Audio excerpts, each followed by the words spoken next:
Bienvenue encore une fois dans cette nouvelle vidéo, la première de 2016. J'en profite également pour vous souhaiter une très bonne année 2016, tous mes meilleurs vœux, santé, bonheur, famille et argent. Et j'espère sincèrement que vous atteindrez cette année votre objectif en termes de silhouette. Je vais vous donner tout de suite maintenant 4 conseils vraiment indispensables pour que vous puissiez développer une silhouette athlétique, autrement dit musclée et sans graisse. Alors la première règle pour moi qui est extrêmement importante, ça reste du bon sens, c'est que rien ne doit être fait au hasard pour atteindre votre objectif. Non, au contraire, vous devez aujourd'hui essayer de mettre en place de bonnes habitudes de vie. Donc vous comprenez bien que ce n'est pas en faisant le dernier régime qui vient de sortir, je ne sais pas, un régime à la mode en ce moment, c'est pas ce genre de choses qui va vous permettre d'atteindre votre objectif à moyen voire long terme. Non, ça c'est juste pour vous donner une illusion que vous allez peut-être un jour atteindre votre objectif. Vous allez perdre du poids rapidement dès les premières semaines,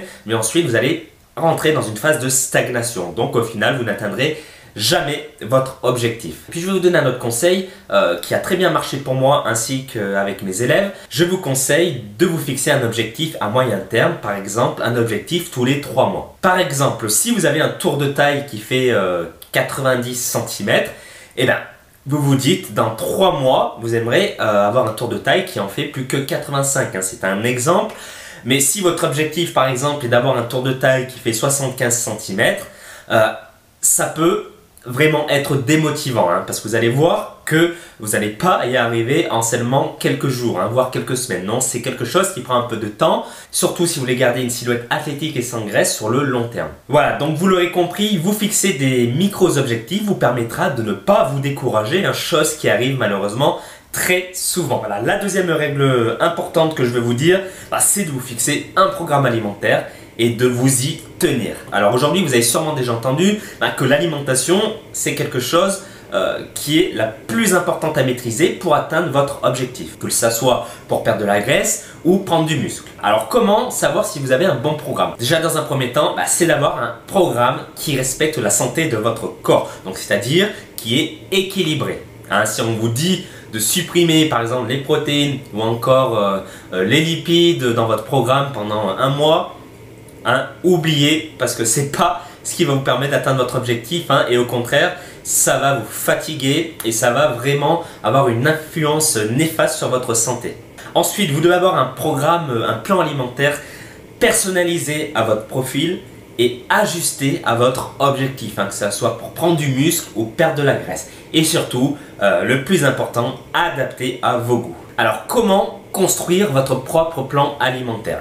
Vous allez devoir respecter la 3e règle que je vais vous dire dans un instant. Alors ce que je vais vous dire là me tient vraiment à cœur et c'est sur quoi je me bats depuis de nombreuses années avec mes élèves. Si vous voulez un jour atteindre votre objectif et construire des plans alimentaires ou des plans de musculation, il n'y a pas de secret, vous devez être autonome. Et pour être autonome, je vous conseille de vous instruire, de lire des bouquins, de voir des blogs, bref, de gagner en connaissances pour savoir pourquoi vous faites les choses et quelles sont les conséquences sur votre organisme, que ce soit en musculation ou en termes d'alimentation. Ça, c'est extrêmement important et c'est ce qui va vous différencier des autres. Alors oui, bien évidemment, on trouve des fois des informations un peu erronées sur le net.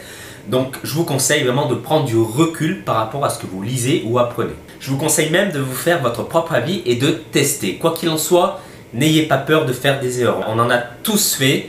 Moi le premier, j'en fais peut-être encore aujourd'hui, mais c'est ce qui m'a permis d'avancer dans la vie en général et d'obtenir un corps aujourd'hui qui me plaît. Et vous, c'est la même chose. N'ayez pas peur de faire des erreurs. D'ailleurs, pour vous aider à augmenter vos connaissances, je vais vous conseiller 3 à 4 livres que vous devez vraiment avoir dans votre bibliothèque. Une fois que vous les aurez lus, vous aurez fait un grand pas vers l'autonomie et c'est ce qui vous permettra d'atteindre votre objectif. Alors le premier livre que je vous conseille, c'est un livre de Frédéric Delavier qui est le guide des mouvements de musculation. Donc ce livre vous permettra de connaître les exercices en adoptant des bonnes positions, chose très importante en musculation. Donc pour moi, c'est un livre vraiment indispensable si vous voulez commencer la musculation ou même si vous l'avez commencé depuis un petit moment et que vous voulez vraiment vous perfectionner et avoir les connaissances nécessaires pour éviter de faire n'importe quoi. Ensuite, en ce qui concerne l'alimentation, je vous conseille de lire CTS Nutrition de Christophe Cario. Donc je vous conseille vraiment de jeter un coup d'œil, ça vaut le coup. Ensuite, si vous voulez quelque chose d'un peu plus spécialisé par rapport à la musculation,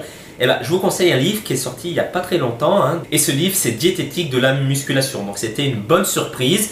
Vous verrez que vous apprendrez un tas de choses et ce livre répondra certainement aux nombreuses questions que vous posez de manière générale dans la remise en forme et surtout l'alimentation. Et ma quatrième règle, c'est peut-être un peu contre-intuitif, mais je vous conseille vraiment de ne pas vous prendre la tête. Ne faites pas de votre objectif de perte de poids ou de prise de muscle une obsession. Essayez de faire d'autres sports que la musculation. Par exemple, si un collègue à vous vous demande d'aller faire de l'escalade ou de la natation, ne vous dites pas non, j'ai une séance aujourd'hui, ça va me fatiguer et tout. Non, allez vous faire plaisir avec votre ami. Profitez de la vie et c'est la même chose par rapport à l'alimentation. Si vous êtes en pleine période de sèche, de régime et qu'un ami à vous vous appelle et vous propose d'aller au restaurant, ne lui dites pas non, je suis en période de sèche, désolé, rendez-vous dans 3 mois. Non, allez-y, faites-vous plaisir, n'oubliez pas qu'on a une seule vie et puis ça sert à rien de faire une obsession par rapport à votre objectif. C'est pas ça qui va vous aider à atteindre plus rapidement votre objectif. Mais attention, ne pas se prendre la tête. Ça ne veut pas dire ne pas faire preuve d'ambition. Au contraire, tentez l'impossible pour atteindre le plus haut du possible. Donc ne vous fixez pas de limites, travaillez dur, ne vous prenez pas la tête et persévérez. Ayez une bonne alimentation personnalisée, adaptée à votre objectif et à vos goûts. Et instruisez-vous, augmentez vos connaissances de manière générale sur la musculation et l'alimentation et vous atteindrez un jour vos résultats. Voilà, on arrive à la fin de cette vidéo. Si vous avez aimé, vous pouvez mettre un petit pouce bleu, ça me fera énormément plaisir. Et puis, si vous souhaitez, vous pouvez vous abonner à ma chaîne YouTube. J'espère que cette année sera riche en termes de résultats. Et moi, je serai de plus en plus présent cette année pour vous accompagner et vous aider à atteindre votre objectif. Allez, je vous dis à très bientôt.